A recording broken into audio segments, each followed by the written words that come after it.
Bonjour à tous. On va parler aujourd'hui d'un anime du style comédie, du coup j'ai décidé de faire une blague. Alors c'est l'histoire de 3 chevaux et d'une prostituée, et mais je viens de me rendre compte que tout le monde s'en fout, dont moi le premier. C'est bien de savoir que tu commences à te rendre compte de ta propre connerie, hein. Alors Inuto Asami wa Tsukeyu, qui peut se traduire par le chien et la paire de ciseaux, est à la base un light novel écrit par Serai Junsuke, qui a aussi écrit Eiyu Shikaku. Au dessin on retrouve Nabeshima Tetsuhiro, qui a aussi fait les dessins du light novel Magdala de Nemur, écrit par l'auteur de Spice and Wolf. Inuto Asami wa Tsukeyu aura aussi le droit à une adaptation en manga et bien évidemment la version dont on va parler, à savoir une série d'animation de 12 épisodes de 25 minutes chacun. Créé par le studio Gonzo. Ah, et si vous voulez chercher les infos sur le studio, à conseil, ne mettez pas Gonzo tout seul sur la barre de recherche. Ah, pourquoi? Ah, du porno. Sois pas étonné, surtout. Et toi, occupe-toi de ta critique. Ouais. L'épisode 1 commence donc sur une narration racontée par un chien qui lit un livre. Étonnant de la part d'une espèce animale qui passe son temps à renifler le cul d'autres de ses congénères. Mais le chien se fait importuner par ce qui semble être sa maîtresse qui lui dit de mourir. Bien évidemment, le chien réplique en insultant sa maîtresse et elle se venge en essayant de le tuer avec une paire de ciseaux. Ensuite, c'est quoi ces cacophonies? Ah, mes oreilles! Je crois que c'était l'opening. Merci, mademoiselle évidente. De rien, monsieur, j'arrive pas à être ironique. Putain, retourne à tes gonzos, toi. Donc l'histoire commence vraiment sur notre héros dont on peut pas voir les yeux. Ce qui veut dire en gros qu'il n'a pas de personnalité, donc on va l'appeler personnage vide numéro 29. C'est alors que personnage vide numéro 29 va aller acheter des livres dans la librairie de son quartier. Et on découvre que c'est un fan de livres, ce qui veut dire en gros que c'est une manière de disséminer le fait que ce jeune homme est un otaku.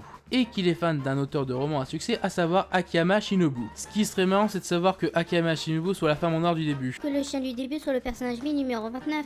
Oh arrête, ce serait vraiment trop con.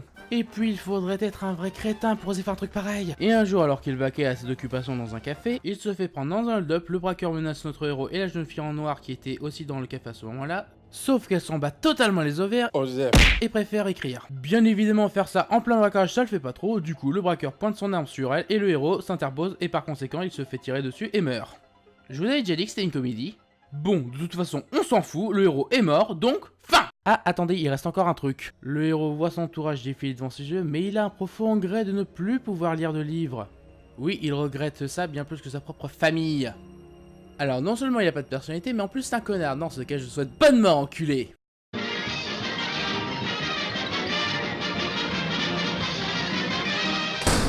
Sauf que, apparemment, il a la volonté, et, oh mon dieu, il va évoluer!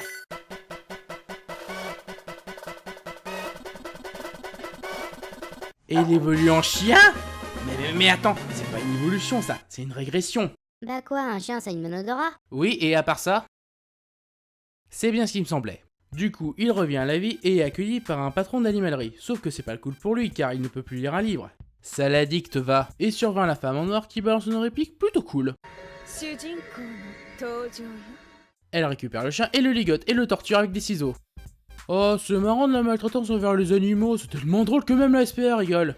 Non mais vous êtes sérieux les mecs? On découvre que la femme en or peut comprendre ce que dit le chien. Probablement parce que sinon on pourrait pas faire de gag entre ces deux-là. Et qu'il y aurait pas d'animé aussi. Dommage. Et survint le moment sérieux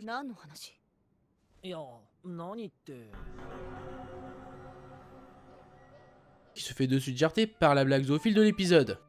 Si tu veux, pourquoi pas? Suivi d'une blague sur les seins inexistants de l'héroïne. Alors là, je précise un truc, les blagues sur la taille d'émission des personnages, ça n'a jamais été et ça ne sera jamais drôle. La plupart du temps, c'est juste chiant. Et on découvre que la femme en noir n'était autre que Akiyama Shinobu. Bah quoi, tu fais pas le comme par hasard? Non, parce qu'il ne mérite même pas, c'est qu'on l'a, surtout après avoir été aussi fainéant et sans imagination, en reprenant le cliché de l'idole du héros qui sera avec lui pendant tout l'anime. Donc à la place, je les emmerde et je vais directement passer à la fin de l'épisode, où notre protagoniste se retrouve à l'appart où le héros vivait avant qu'il ne meure. Fin. Alors, pour commencer, l'anime est moche, les gros plans sur les personnages sont juste le minimum syndical, les plans éloignés sont très laids, et les proportions sont mal gérées. Genre, comment cette meuf peut arriver à être plus petite que des bouts de verre? C'est qui? C'est la fille d'Ant-Man ou quoi? Le chien est probablement le personnage le moins bien dessiné de la série, et pour je ne sais quelle raison, sa bouche n'est pas animée quand il parle. La vache, feignant autant sur les idées que sur les dessins. Sérieusement, cet anime est plus moche que Fullmetal Panic, alors que c'est créé par la même boîte et qu'il est sorti il y a genre 11 ans avant Inuto Asami wa Tsukeyu. Je veux pas dire, mais je crois que ça le fout un peu mal, même si en réalité, à part 2 plans dans le ending, toute la série est dessinée avec le fion. En ce qui concerne la bande-son, elle est sympathique avec un petit côté jazz. Ce qui est plutôt cool. Bon, par contre, elle reste très oubliable, mais au moins l'OST reste potable comparé au reste. En comptant les opening et ending? Tu connais déjà mon avis sur la question. Pour les personnages, ce sont juste des archétypes qu'on aurait exagérés à l'extrême juste en fonction des running gags qu'on leur attribue dans l'histoire.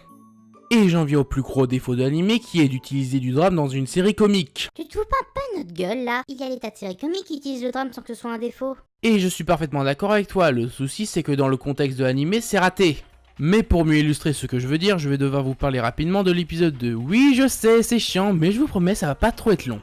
Ou pas. Alors je vous la résume vite fait. En gros, les deux héros sont arrivés à retrouver le braqueur qui a tué le héros lors du premier épisode, et il va devoir se battre contre la fille en or. Et pour se défendre, le braqueur va utiliser une technique de combat qu'il a appris dans un livre, c'est complètement surréaliste. Tu oublies aussi le chien qui commente la scène de façon comique. Et encore, ça c'est rien comparé à ce qui va arriver après. Le braqueur est KO et la fille en or demande au chien de le tuer.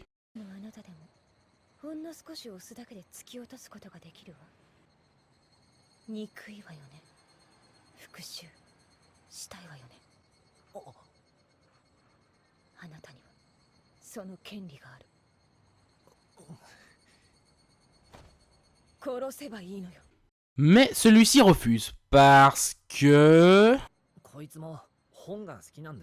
Mais c'est parce qu'il adore les livres et moi aussi, du coup ça excuse le fait qu'il m'ait buté.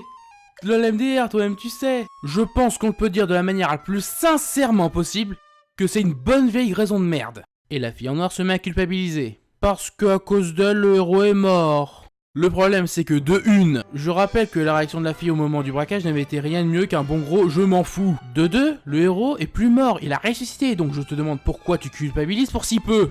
Même si le terme réincarné est plus adapté que ressuscité. Mais bon, dans le contexte, c'est la même chose. 2, 3... Et puis, c'est quoi votre délire de faire des gags sur une scène qui est censée être sérieuse? Vous essayez de gagner le prix de la meilleure rupture de ton de l'année ou quoi? Aussi appelé le prix John Maida. Et c'est là où j'en reviens à ce que je disais tout à l'heure sur l'utilisation du drame dans une série comique. C'est que là, c'est mal géré en faisant du 50-50 sur le sérieux et l'humour, car l'un empiète sur l'autre et inversement. En faisant ça, l'anime risque de ne pas arriver à t'impliquer dans l'histoire et de ne pas t'inquiéter quand les personnages sont en danger. Ou alors d'être saoulé par les gags que te sort l'animé. C'est comme si dans Dragon Ball Z, lorsque Krillin meurt pour la deuxième fois, t'as un personnage qui te balance une réplique du genre « Sérieux, Krillin est mort, il est vraiment nul ! LOL MDR !» Ça aurait complètement niqué la scène, et je te parle même pas quand l'anime met du sérieux sur une scène comique, c'est la même merde. D'ailleurs, l'humour de cette série est chiante, du genre à faire les mêmes gags pendant 12 épisodes. Par exemple, tu verras toujours dans chaque épisode le gag de la fille en noir qui m'a tatouché un coup de ciseau. Et même les autres gags venant d'autres personnages, c'est pareil, genre t'as un personnage maso, alors on fait que des gags sur le fait qu'elle adore qu'on la maltraite. T'as un personnage qui est introverti, alors on fait que des gags sur le fait qu'elle s'excuse pour rien et qu'elle veut mettre fin à ses jours. C'est très lol tout ça. Et les seules blagues qui sont pas surutilisées, c'est les allusions sexuelles que se donne la fille en noir entre elle et le chien. Donc ça veut dire qu'elle est zoophile. Bah concrètement, oui.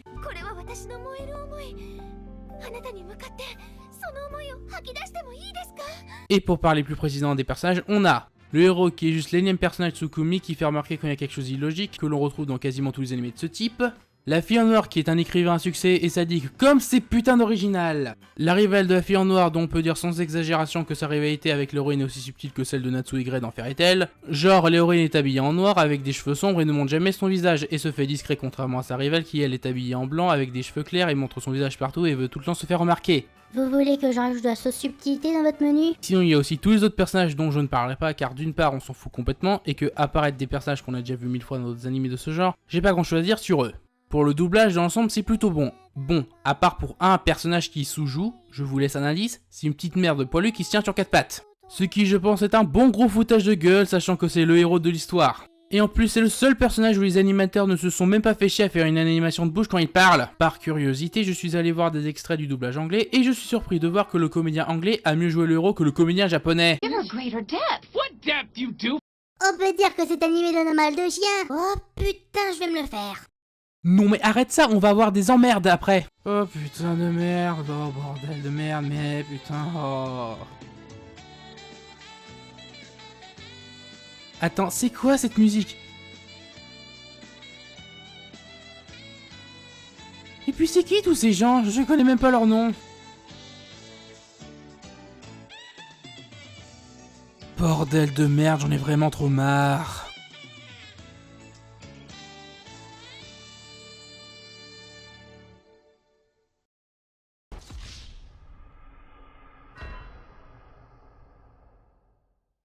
Voilà, Maintenant il a eu son compte. Oh misère. Bon, vu que tu as l'air d'être enferme, je te laisse faire les annonces de fin. Moi pendant ce temps-là, je vais aller mourir en paix.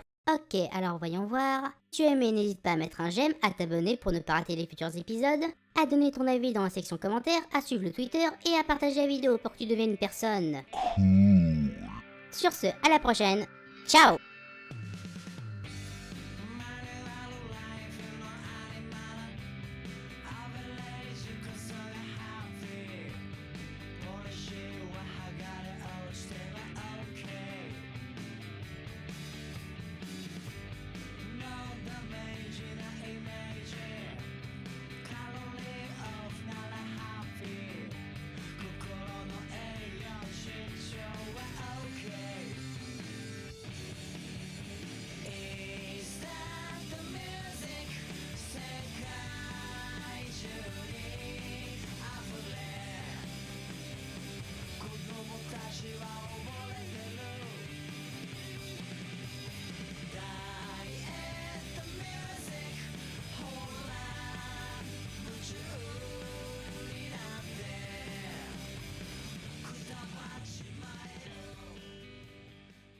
Nous vous rassurons sur le fait qu'aucun animal n'a été maltraité lors du tournage de cet épisode. Car en effet, le chien n'était pas un chien, mais Jun Maeda qui était déguisé en chien. Et vous voyez pas le rapport? C'est normal, il y en a pas.